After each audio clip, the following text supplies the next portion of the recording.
Hello, and welcome to Ben Yo Chats. If you're curious about the world, this show is for you. What can creative arts impact investing achieve? On this episode, I speak to Francesca Sanderson. Fran heads the Arts Impact Investing program for the innovation agency Nesta. After working for JPMorgan, she spent a year living off-grid before becoming an impact investor. She brings a blend of mainstream financial thinking to the social investment movement. Hope you enjoy the show. Please like and subscribe, as it helps others find the podcast. Thank you. Be well. Hey everyone, I'm super excited to be speaking to Fran Sanderson. Fran used to work at JPMorgan doing ethical equities. She then took a year living off-grid and then started back as an impact investor with Big Society Capital, and is now managing the arts impact programs at Nesta, the UK innovation agency, looking for partnerships and things to do around arts impact, and just really excited to speak to you. So Fran, welcome. Thank you, Ben. It's always exciting to speak to you, as everyone who listens to your podcast will know. Thank you. So I'm going to start with the pivot year, because I think a lot of people will be interested in that. What did you learn living off-grid for a year? What was the experience like? Would you advise it as a thing? How was it for you, a year off-grid? It was an amazing experience. I would not take it back for the world. We had two little kids as well, so that makes it extra complicated because no washing machine, no running water. You know, that's you really come up close to that challenge when you're living with two small children. I think the thing I take away, what I remember in the sort of, in terms of imagery, how I remember it, I just remember pace. So we would come back to the UK, you know, I think we came back for a wedding, for Christmas, and I would come to the UK, not even to London, to Portsmouth where my parents were, and I would just be struck by this pace of life. And, you know, everyone's running around so busy.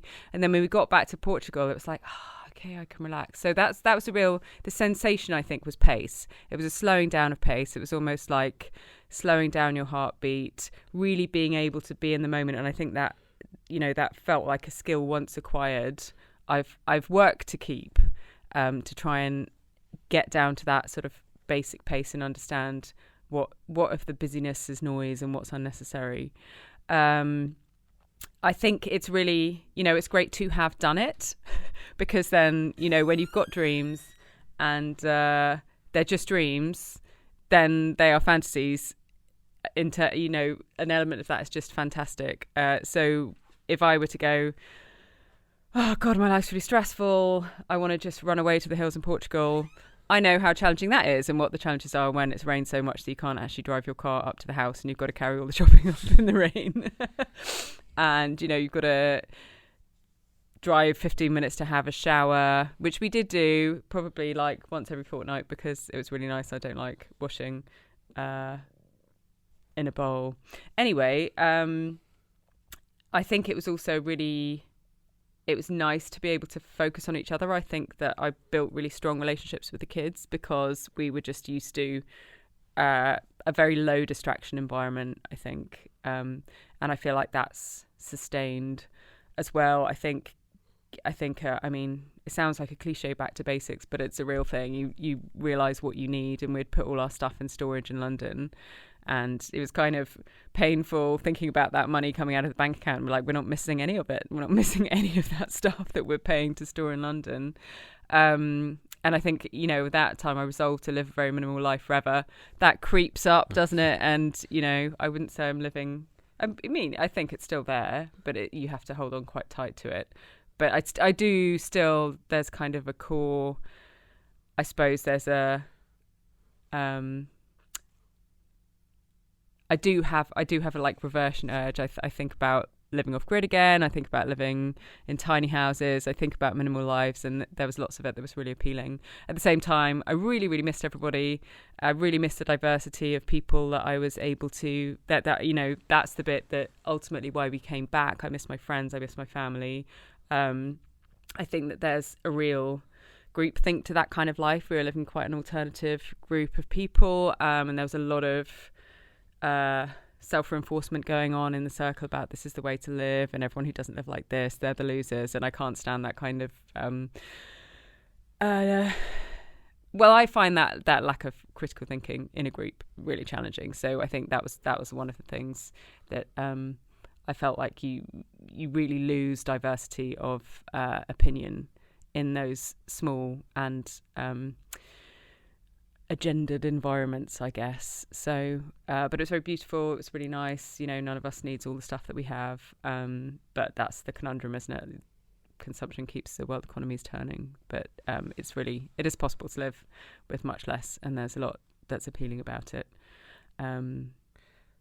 Yeah. One comment you made which really struck me is that idea of making some time to have essentially a kind of indelible bond with your family, which will sustain you through good times and bad times, which is something I hadn't thought. I guess in a way that's why people do these. I mean, I probably should point out that I'm no longer with my husband, so work with the children doesn't necessarily work with your romantic relationship, say. Okay, so we will caveat it there. And anything else? And so you pointed out diversity of thought, pluralistic thinking, and also the struggle with missing community and friends. You obviously have a community there, but there's a community that one grows up in, which is that. Anything else you think was maybe misunderstood or underappreciated by you, or that you think people who might be thinking about off-grid, maybe there was something, what would they most underappreciate? Because I guess people probably get that this is going to be a simpler way of living. Yeah. And maybe, I guess people sometimes worry about being bored, or what do you do with your leisure time, or, is it much more basic, looking after the land and looking after the things for that? But I wonder if there's anything else which you kind of think, well, this is the thing actually you will be surprised that you miss, because actually everything else you would likely know. I think maybe it's more the things you'd be surprised you enjoy. I did not enjoy gardening. I just, at that stage of my life, I was in my early 30s.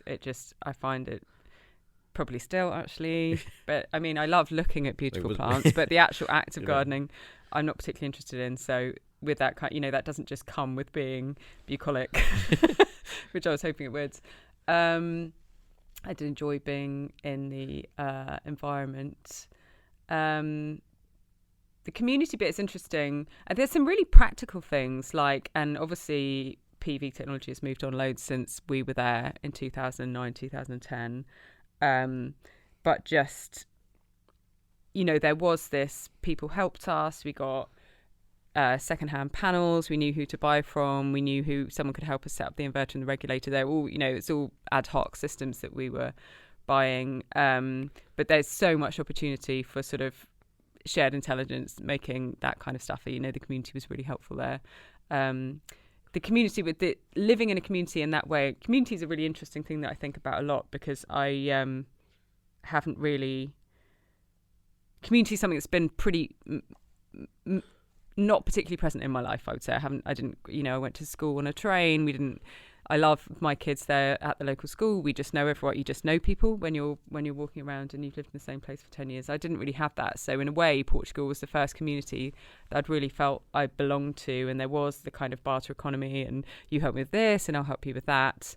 At the same time, I didn't really feel like I belonged to it in some ways, because I was less bought in than everyone else. And then that can make you feel like an outsider quite quickly. So that was interesting. You've got a lot riding on your inclusion. That can feel quite insecure sometimes. I think they're all perilous. But again, I don't know if I want to go into that too much. It might have been a reflection of where my relationship was at the time. But it sounds really nice until you're on the wrong side of it. Yeah. So it's there's upsides and downsides to any community. Yeah, so I guess it's a risk thing, right? You should know the community from an investment about point of view. Yeah. I'm much more of a dispersed risk person, and if you're in a small community that's tight knit, that's that you've got all your eggs in one basket, basically. Actually, maybe we should jump back then to JPMorgan and, well, I guess it's ethical equity. So in that sense, it's off mainstream, but it's mainstream in the sense that it was mainstream investing. What did you learn from that, and maybe as a way into the learnings from that as you then went into impact or social impact, into arts impact? Yeah, I took for granted everything that I learned at JPMorgan, really. I mean, I'd done a completely abstract degree. I stopped studying any humanities when I was 13. I basically knew absolutely nothing about the world and how it worked. And wasn't really interested, if that doesn't sound too terrible. You know, I'd gone to university and made friends, but I didn't really think about anything. I just wanted to write books, which I still haven't published one, by the way. And you would think if you wanted to write books, you would really care about how the world works, because you'd want to write realistic books. But I got to JPMorgan, and it feels like it's very interesting. I was very aware early on that, you know, I was learning economics, but it was the first time I suppose I became aware of the agenda of an education. So I was obviously learning Chicago school economics. I was doing my investment qualifications, and I was aware at the same time that I didn't know that necessarily, you know, that was beginning to feel like, you know, I don't know if I'm an ardent capitalist, even though I'm working at JPMorgan, because some of these things I'm learning feel counterintuitive to me, or that doesn't feel like something that should be left up to the market. But what I didn't appreciate, you know, I feel like I should go back and say thank you to the bosses I had in a way, because I didn't appreciate how much security you get, how much you're taught, how much you're learning all the time about how institutions work properly, work smoothly, I guess. And even though I saw through 2 mergers, so I started my graduate job I got with Fleming's, and then just before I started, Chase Manhattan took them over. And then about 3 months in, I think JPMorgan and Chase merged. So there was really quite a lot that was disorderly going on at the corporate level. But still, the processes worked. It was a smooth machine, you know, because your clients are everything in the asset management business. Your processes kind of go towards that. And I didn't appreciate how functional that was until I then, you know, started later in my career at a place which had no processes whatsoever, and we were all just freewheeling around and making things up as we went along, which is wildly exciting. But it did make me think, oh wow, yeah, processes, they're important. I think the thing, and I don't know, like I say, I never really wanted to. My identity wasn't someone who works in the city. I didn't feel like I fitted in. I was very resistant to that. So I was probably churlish about and ungrateful for all the things I was learning. And obviously it was obviously a well-paid career, and I got opportunities to travel. I lived in New York. My qualification was paid for, all of those kinds of things. Where was I going with the identity bit? You were pushing back about being a city girl. You wanted to think of yourself as not a capitalist, even if you were in a capitalist system. Yeah.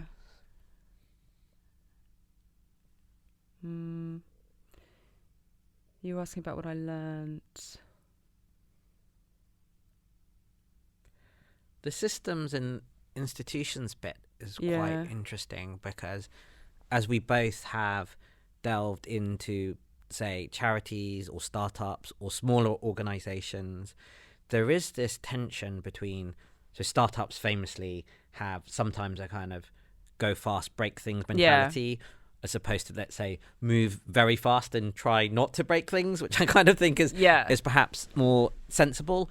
And then large organizations, whether they are governments or corporations, size and process comes with these bureaucracies, which people push back against as well.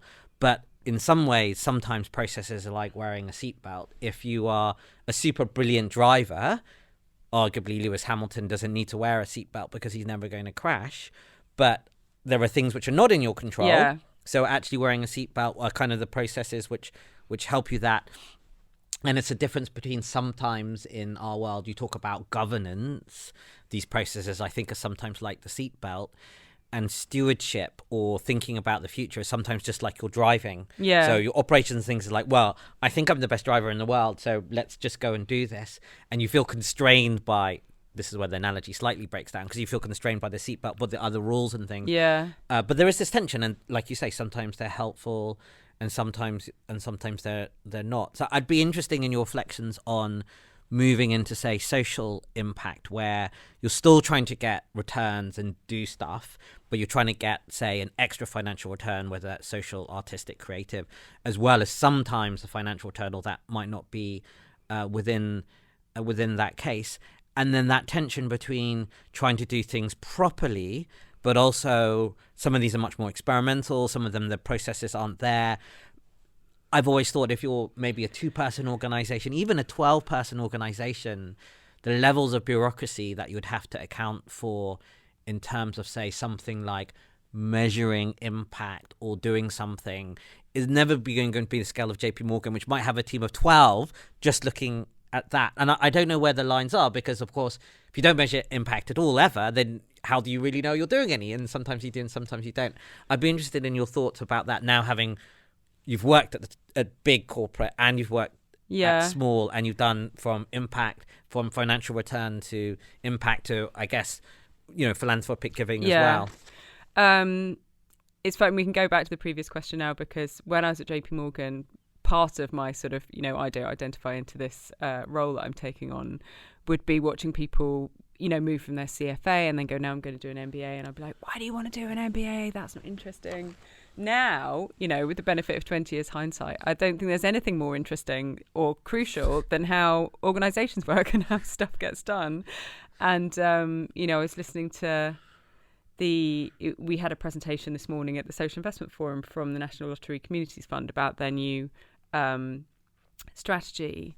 And like, giving money away well is really bloody difficult, as you know. It's a really, really hard thing to do.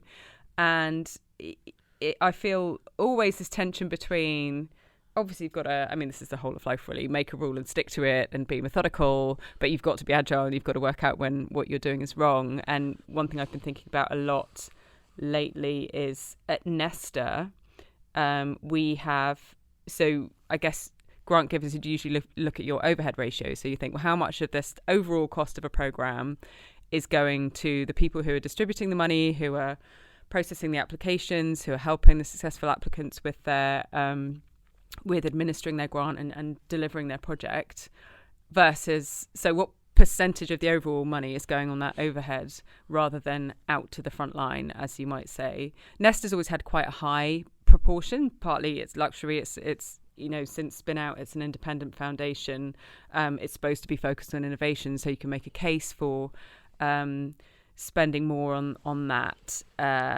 Things like getting the cohort together, shared learning, that kind of thing. Also, it didn't have any hard limits, so I think that the non-departmental public bodies, the arm's length bodies, Arts Council, National Lottery Communities Fund, they do have hard overhead ratios. But I think, that can be a real false economy if you're just focusing on that number in a black and white way. I think I'd love to see us all collaborating as grant funders, going, well, in what circumstances actually does it help to have much more support alongside the money, and is it worth, what stage, what types of business, what type of grant, what kind of organisation you're working with needs more hand-holding. I think it's a lot of the diversity-focused funds that are out there now.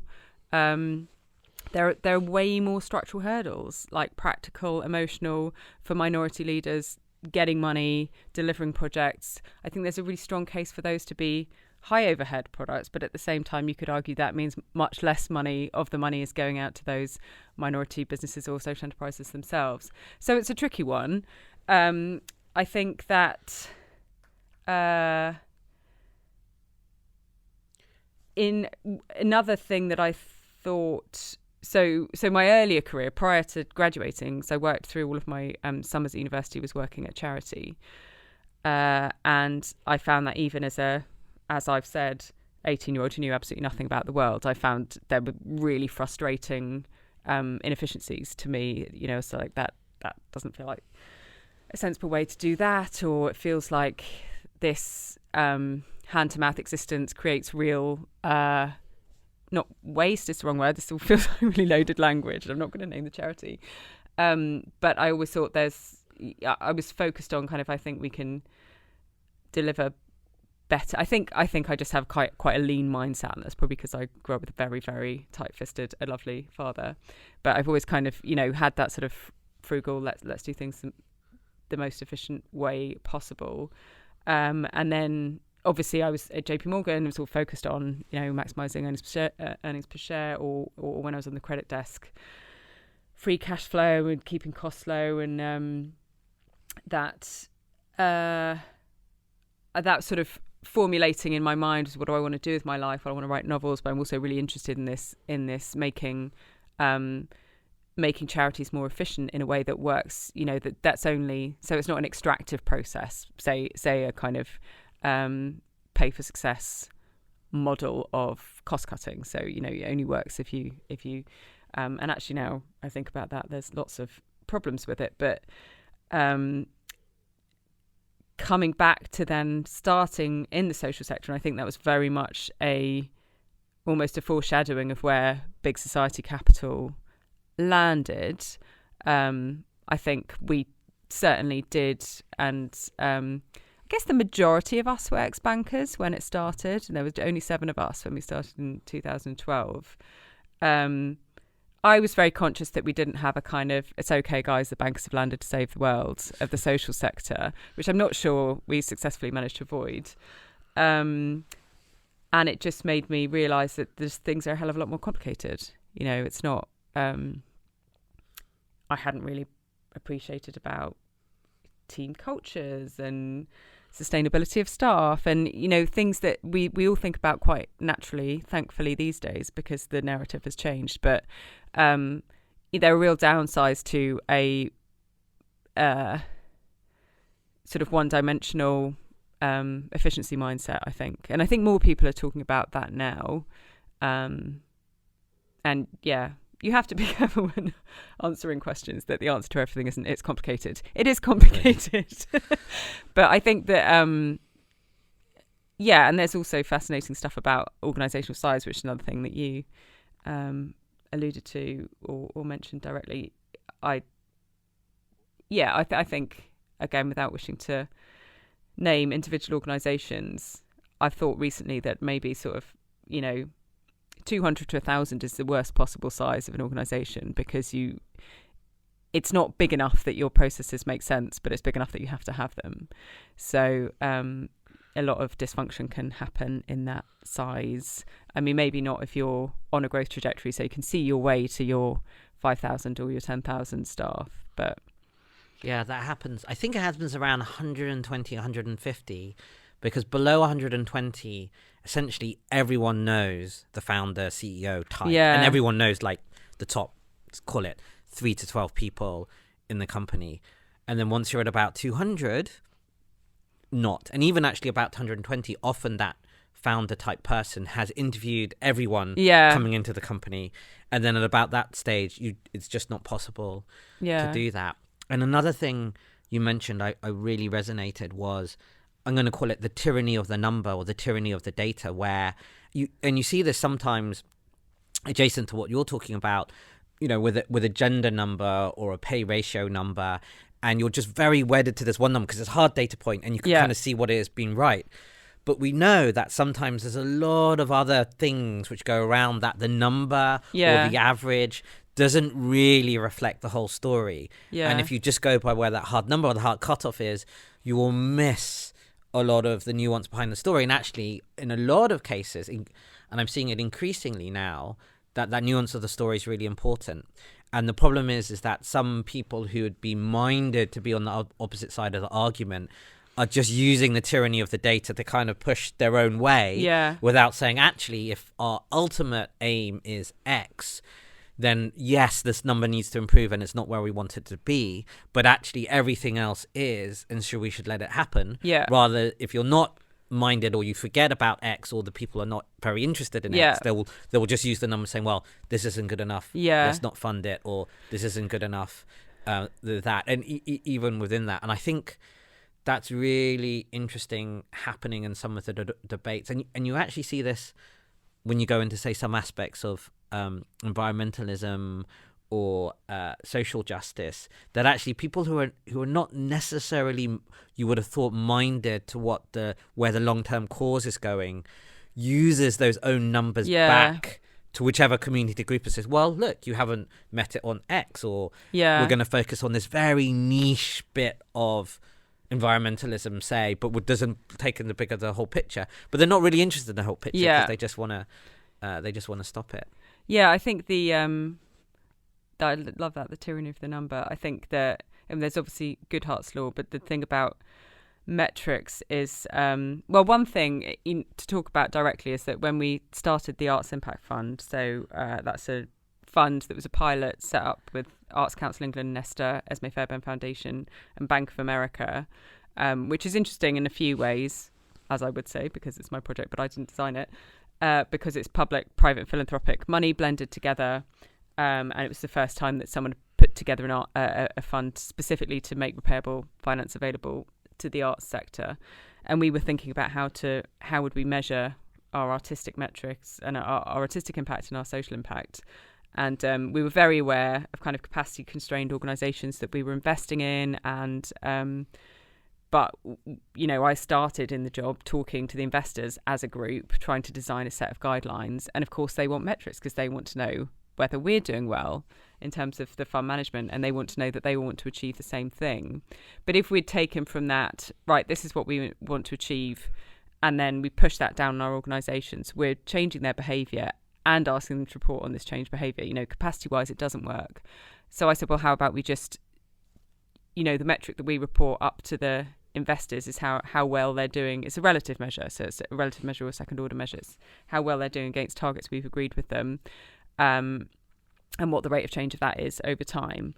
So you've got something to look at, that whether your fund manager is doing well, or whether the market is ready for what you want to create. But we're not imposing hard first order metrics down on the organisations that we're funding. And I think that probably works for a time. I think investors are going to, are going to be fine with that for a while, but ultimately probably that does need to morph into something else that's sort of reportable outcomes rather than rate of change in achieving outcomes.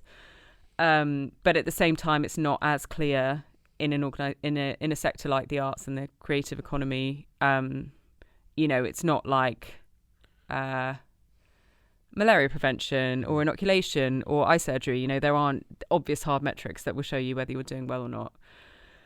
I was going to say something else about the tyranny of the number. And I think just numbers, a metric's it can't be for anyone an excuse not to think, right? It's just good.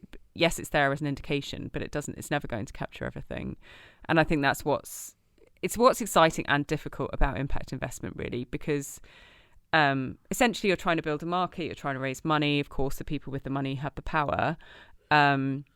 And the people with the money are used to being reported to on a very simple basis, right? It's a linear metric. It's return. What's your total financial return? Yeah. Is it going up and to the right? Obviously it's got time as well, so IRR, but it's, exactly. Is it going up and to the right? And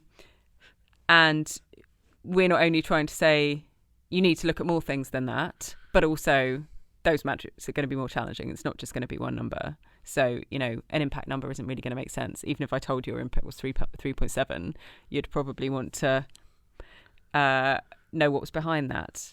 Or maybe ultimately you will get to that stage. I know loads of people, brilliant people, are working on that being the case. I guess my hope, which may be a bit optimistic, and maybe it's the anti-capitalist coming back out, is that the impact agenda is changing that power balance a little bit, in that impact deliverers now have something that holders of capital want, which is impact. That's expensive and it's difficult, and capital holders can't expect to get it for free, effectively. So I slightly differ from Ronnie Cohen in the narrative, where I do think that it's costly. I'm sure there will be impact investments that can certainly beat financial investments. I know that's been the case in a lot of sort of sub-asset classes to date. But I also think that we can manage expectations that investors aren't expecting to get that impact for free. So investors are expecting to get financial rewards and environmental rewards and social rewards, and their total return is the aggregate of that. Sure. I think that's really true, that there will be certain kinds of projects where, I guess the term is concessionary capital, you cannot expect to have the same as a market return. Although we always talk about it so-called risk adjusted, and you actually don't know the risk before you embark on it. So I always feel it's a little bit, but neither do you in mainstream investments either. So this is partly the fraud of the number. Not only is it tyranny, but there's a false precision in it. 3.2 versus 3.4% on an IRR. Everyone knows that. It's like, well, the beta used to be 1.5. Yeah, exactly. We made it up sort of the first time we tried to use this thing and this model. And I think probably impact investments may have come up with the same or better return, but they probably took more risk. But who knows? Because you're also taking a risk that you can't measure very well. Yeah. But actually, there is no something. one's corrected for, is a lot of it property so far, and so and how can we? We might not be, but and maybe that's fair enough. If you want a health return, a social return, an environmental return, you're not going to necessarily all see it in cash flow or necessarily all see it in GDP. Yeah. So a lot of economists are thinking about how do we do GDP plus, natural capital, human capital, and the like. I guess that leads me to, on the arts impact bit or creative impact, what are the projects or ideas you've come across which have most excited you, and maybe any successes or ongoing interesting projects, and maybe any failures you've learned from? You can do either the success or failure or both side. Well, so many exciting projects. It's a really interesting... hard to choose between your children. Yeah, it is. And I think another sort of fascinating thing is that I find, and this again, it might just be a personality match thing, I just find I meet it's such a privilege to meet the people I get to meet in the course of my work, whether they're Nesta colleagues, whether they're people working in the arts, whether they're board members who like giving up a lot of their time for small organisations. Yes, it's just totally humbling, really brilliant experience. It's hard to pick out any. Yesterday I went to a symposium at the RCA, which was around the intersection between design, innovation and the criminal justice system. And that was really brilliant. That was led by an adjunct professor who runs one of the organisations we funded through the Cultural Impact Development Fund, Judah Armani. He runs something called In-House Records. So he works with the prison population on making music. And I think his basic thesis, and you'd have to talk to Judah or go to the website to check this, but it's essentially that where there are sort of trauma histories or communication challenges, you can process a lot of that better through a creative act than you can through just talking therapy, because talking therapy might be quite confrontational, the participant might not necessarily be equipped to do that, and also the other side of it is that there's an amazing amount of creative talent that is there, that's untapped. It's not been facilitated. So he is working with the prison population. They've set up a record label. They have recording, and he also employs the people that they've been working with as they come through the gates and come out of prison. So it's a nice, and he's a real systems thinker. He's an innovation guru, and that for me is really, it's exciting on a personal level because I'm meeting people I wouldn't meet previously. We've had guys from In-House Records come and perform at our events, and it feels like an example of someone coming up with an idea that probably felt quite impossible and managing to make it work, and now it's a scalable intervention. The Ministry of Justice is prepared to pay for it. Recidivism rates are much lower than the depressingly high average. They're really, really impressive. So that kind of thing, to get to say, they're being able to scale in a way that they wouldn't if we hadn't been there, is really amazing. It's just almost from an ego perspective. And huge amounts of impact. Yeah, huge amounts of impact. Another organisation that we funded is Earth in Hackney. So that's Village Underground they could see the kind of gap in the market for a live music venue in Hackney. And they'd been working with Community Music, which is a Arts Council NPO who work with young people. And through, I think it worked really well. I would want you to sort of chat to Oro to triangulate this, because of course I'm going to say this. But we helped them get the money together to, so we brought in Unity Trust Bank and Big Issue Invest, and then we also worked with them how they could formalise their arrangement with Youth Music, so that Youth Music's young people could come and use the equipment when it wasn't being used for gigs. And then now I want to think of a female-led initiative. It's an amazing one called Effervescent. I think they're down in Cornwall. Ellie Malone. They are very much focused on lived experience. So they would be using kids with lived experience of the fostering system, for example, to make content that is working for advertising for foster parents, basically. Again, they've done some campaigns on mental health, and I'm probably really behind on what they've done because Ellie's just like a firecracker of energy and is always doing amazing stuff. So that all sounds amazing, and I think this area, I think it's underrated still and underweighted, partly because it's hard to measure, and therefore, for what we were talking about earlier, a lot of people are like a little bit more cautious, harder to track. But because of that, I think even though the amounts of capital we're talking about in the huge system are relatively small, I do think there should be more interest and money going into it. And it's really interesting. So traditional venture capital often talks about the importance of people, and you're backing people, and you sort of mentioned that. And big public equity investing, yes, people are important, but often you're backing a business or a business model, and quite frankly, senior management does change. In fact, they often stay there no more than 3 to 5 years nowadays, which is very different.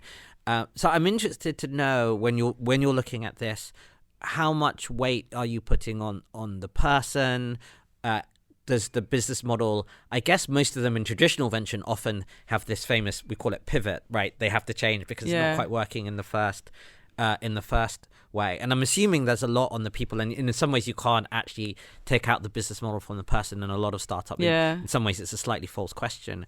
But I am interested because in that sense, you're doing almost exactly what a venture capital person would be doing, but with a slightly different metric at the end. Is that how you see yourself? I think so. And I think, when we talk about ourselves as a relationship-based lender, that kind of goes right through. And again, I don't know whether that's because of the phase of business we're at, because of the phase of the market we're at.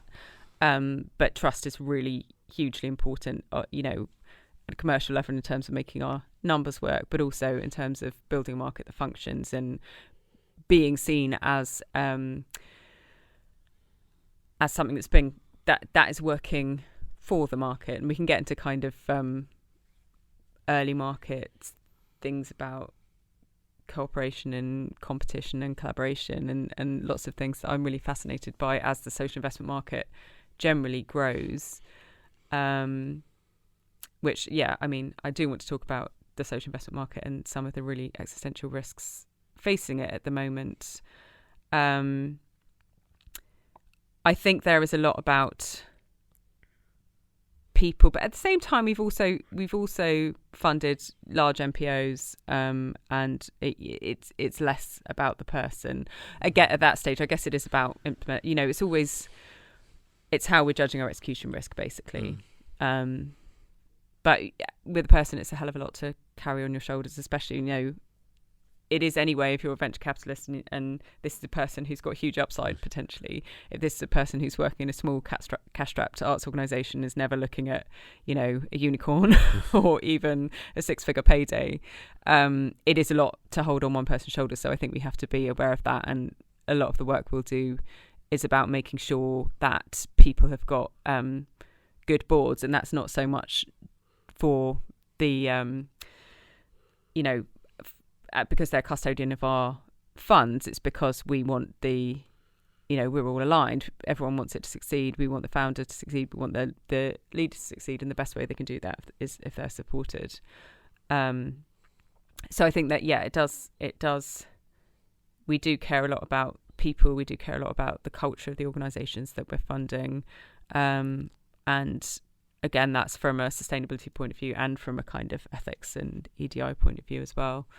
And I think this is really talking about sizes of organisations and function.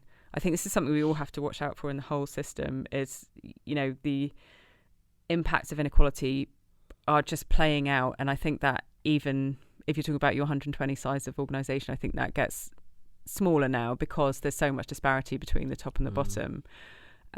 We were just talking in the Social Investment Forum about how we manage in our own businesses the cost of living crisis and how imperative it is to be looking at the people at the bottom, who are really experiencing this cost of living. The headline inflation number really means nothing because, those of us with more income spend a far smaller proportion of our money on electricity and food. Yeah. So that kind of thing, we're really...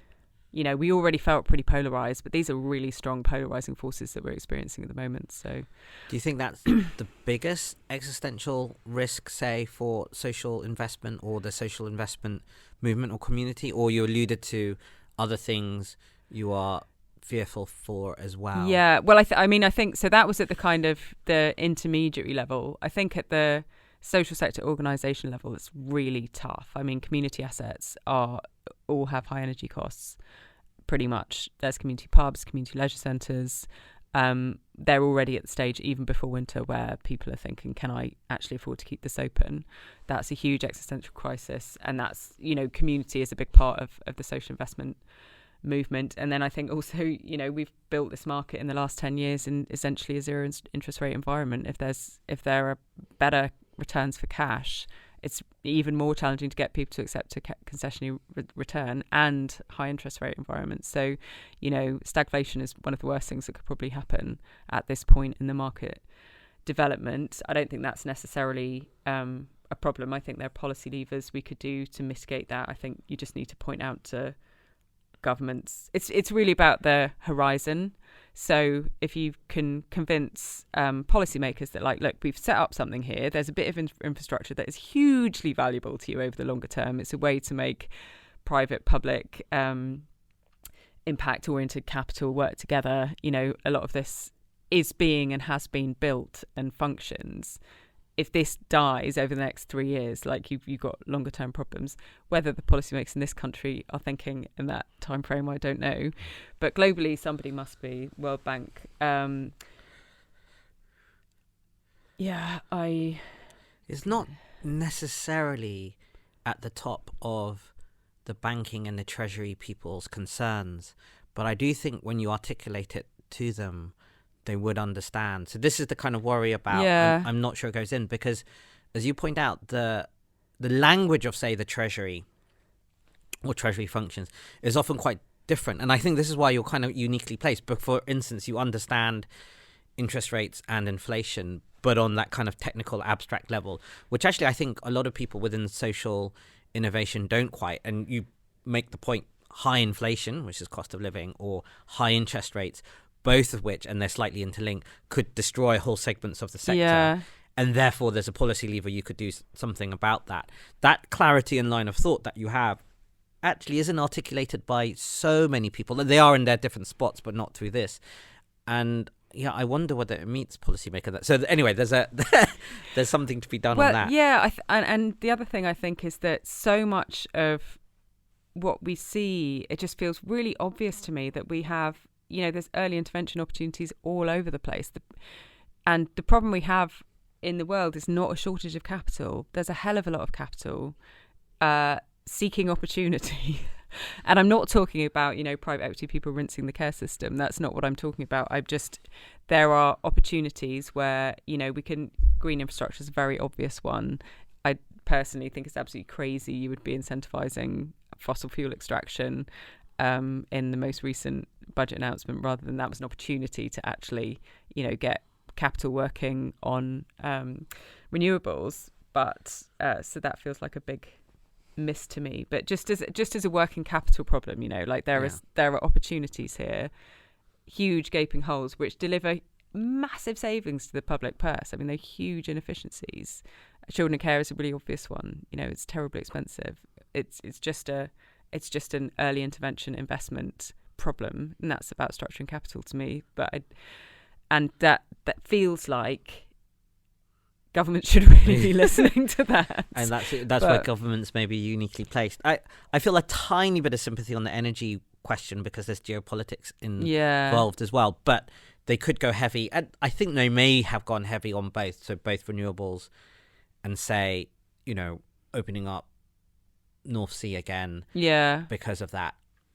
Obviously, I'm minded to why don't you just go completely 100% heavy on renewables? Yeah.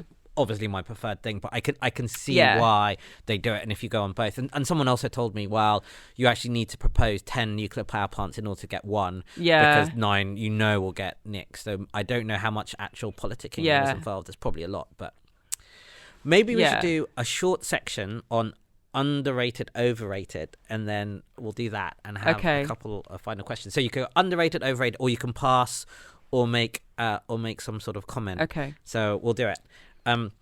Overrated, underrated, cycling. Underrated, massively underrated. I love cycling. I am a passionate and ardent cyclist. Although I will say I've got a bit more nervous since the pandemic. I think I got used to cycling on the quieter streets, and then now I feel like there's a bit more rage. It's a bit nerve-wracking. Maybe I'm just older and more aware of my own mortality over the last couple of years, but it is a bit nerve-wracking. We do need to invest in the infrastructure again. That's something that just feels like an absolute no-brainer to me. You get it's huge public health benefits, it's got huge environmental benefits, but there's no bloody bike racks anywhere. Yeah, tricky, isn't it? It's that again, that feels like a but the problem is that's not an instant deterrent. That's just like a minor rotation for someone like me who might not cycle, because I know I'm going to have to spend 5 extra minutes finding a bike rack. But just things like that. There's the subtle hostilities to a population. And there should be a systemic thing, like let's just not steal anyone's bikes, and then we wouldn't have the same problem. Collective understanding. Great. The settlement movement. Ooh. Underrated. I don't think anyone really knows what it was. What it is. Well, tell us. So, and I probably won't get this quite right, but the settlement movement was about essentially immersing institutions of privilege in disadvantaged areas, and creating long-term structural bonds between advantage and disadvantage. And I think there's also more, I think perhaps it was religious in origin. So I think there's... I think there might have been a touch. Everything was 200 or 300 years ago. Yeah. And you still work with Cambridge House a little bit? I don't know. No, I didn't. But I must say that was my first non-exec position. And I do still say that is... the most I've learnt in any role, I think. Right. Yeah, sitting on because the chief exec, Karen Woodley, is an extraordinary woman doing incredible work. So inspirational. And the hard work that team did, being right there as a board member, seeing how hard everyone worked was really impressive. And actually it was interesting because they had a big social investment debt, which possibly wasn't can I say this? I think so. It was very early on in social investment, and I'm not sure that the whole process was necessarily figured out. Yeah, exactly. So it might not have been the best thing for the organisation. So building a market and also seeing it from the other side was really valuable to me. Great. The concept of stakeholder capitalism. Yeah, vital, I think. I mean, it's kind of what I was saying earlier about the power dynamics and money having all the power, and how we need to shift that really, because it's not working for anybody. But it's interesting because, we've had shareholder capitalism for a long time, and it's, inertia is a real thing. Yeah, I think underrated. Fair enough. And then the last in this section, the social model of disability. Explain to me a little bit about what that is so I don't get it wrong. The social model of disability is this idea that, I guess, if the system were to become more fair to disability, or actually a lot of other minority groups which you might put on that, then actually you wouldn't have a problem. It wouldn't even be considered disability. I'll do a tiny little kind of not necessarily as relevant discussion, but for instance, if people who are very sensitive to noise or something like that, which might be if you have ADD or ASD or things like that. And so if cafes were generally designed so that they wouldn't be noisy, loud music places, but there was a bunch of them, or most of them were even designed that they were sort of quieter or had those space, which were then, I guess, the ideas of inclusion come from that. But it's not therefore then the person who has noise sensitive challenges, but it's the social model, because actually that's not how cafes and things are designed. And you can go on and on about these within that. I guess I was just opening up this idea of how much either within social investment things is this systems-led thing where we need to maybe touch on moving the system a bit, or how much I guess you could do by redistribution of the system, which is obviously another way of getting fairness. But actually, if those cafes never change, then you could give, again, this is a slightly silly toy example, but you could give noise-sensitive people as much money as you want. They're still not going to be included in cafes. Yeah, I think it's really, complicated. I think that it's a lovely idea. I think it is hard to implement, and I think you have a lot of variables. I think inclusion in itself is complicated. It's a really lovely idea. It can mean that adaptations are more minimal. So, for example, if you're a visually impaired kid going to a mainstream school, you are more other than you might be at a visually impaired school. You're doing a lot of work to navigate a space that's not designed for you. And you can make reasonable adjustments, I'm putting that in quotes, but they're only going to be to a certain extent, aren't they? And you've got to work out who it's for. I think it is, don't doubt for a second that it's really, really important for all the other kids in that school, and that there's a huge benefit for the other kids in that school to have a disabled kid, and they will come out better people. But whether that child is somehow paying for it in their labour, I think can be, it just needs to be thought about, I think. I think with anything that feels like there's an obvious answer, there's probably more to it. Maybe the answer always is it's complicated. Yeah, the answer always is it's complicated. Okay. Last couple of questions. Future projects, or what are you working on now? What do you hope for the future? Well, I've completely forgotten to talk about our international project, which is one of the great privileges at landing somewhere like Nesta and having Nesta email address, is you can pretty much email whoever you want, and they reply. Yeah, and also people got in touch with me. So as soon as we launched the Arts Impact Fund and people would talk about it, I'd get invited to speak about it at conferences, and then two people got in contact. Actually, I think one of them I cold called, Laura in New York, who runs something called Upstart Collab. Carolina Picard is from Buenos Aires and runs something called Fundación Compromiso. Both of them are remarkably eminent women who've sort of, one's a consultant, one's a lawyer, worked at the Rockefeller, and both actually ran for a time or were involved in the senior leadership team of their National Endowment for the Arts. So in Argentina, a really interesting model where that's funded specifically by the creative industries. In the US, as you know, it's sort of like a very, very small version of our Arts Council, not a public priority, certainly not under the previous administration. Anyway, I get to meet these two incredible women. I think, hang on, I need to introduce them to each other. We have a Zoom call probably halfway through 2019.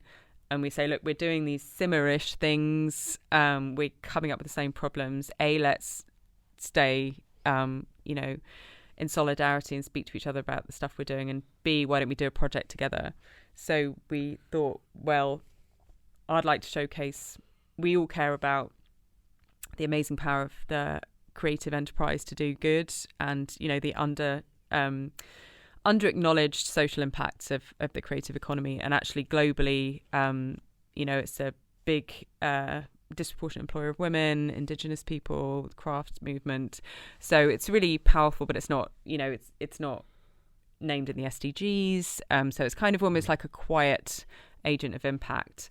But we want to tell those stories. So Carolina's like, well, we know amazing people in South America. Laura knows lots of people in the States. We tried to gather some stories from Europe, and we've launched this platform called Creativity, Culture and Capital, which is by September, which will be our third launch of essays. We'll have 100 stories there about the positive impact of creative enterprise around the world and the interesting ways that people are funding that. So, for example, orange bonds in Colombia. And that is something that I really want to take forward. We're looking about how Nesta's funded it so far, but it's mainly been funded by the most extraordinary number of voluntary hours from the 3 organisations, particularly our partners in Buenos Aires and the US, not to mention all the people who've written their essays for free and contributed their time. So I would love to build that into, our challenge now is how do you gain critical mass? How do you turn that into a movement? How do you turn a platform and a story into a movement? I mean, I think probably getting a global fund that was focused on the creative economy is, of course, get the money first and then everything else is easy. But that's something we're sort of looking for partners to take forward. And I feel really passionately there's a huge opportunity there. And yeah, there's loads of stories to tell. There's lots of opportunities for investors to invest in really exciting projects with really powerful impacts, and or to structure funds or bonds that will do that on a kind of portfolio basis. Excellent. So, final question. If people are looking to make impact in their life, say, maybe their career or what they're thinking or doing, what advice would you have for them?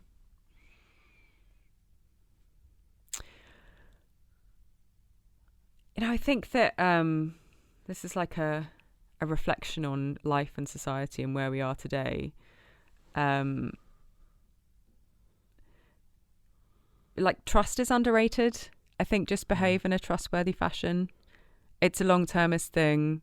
It's not freewheeling, can we get away with it culture at all, but ultimately for the benefit of the planet, of society, just be honourable when it's not the easy thing to do. And yeah, be appreciative, be positive. I think if you can look at the things you do have rather than the things you don't have, and be mindful of making other people's lives better, and that being a sort of driving force in what you try and do and how you behave. I think the other thing I'd say is that and I worry about this as a message because it might sound exhausting, but that like everything matters. Everything you do matters. It matters consequentially, and it matters because you know that you've done it and it becomes part of your self-image and part of your self-belief. So don't be glancing about the things you do. Do think carefully about stuff. Is that the kind of thing you meant? Well, it sounds excellent to me. Be trustworthy. So on that note, Fran, thank you very much. Thank you, Ben. Thanks. It's been a real pleasure. Excellent. If you appreciate the show, please like and subscribe, as it helps others find the podcast.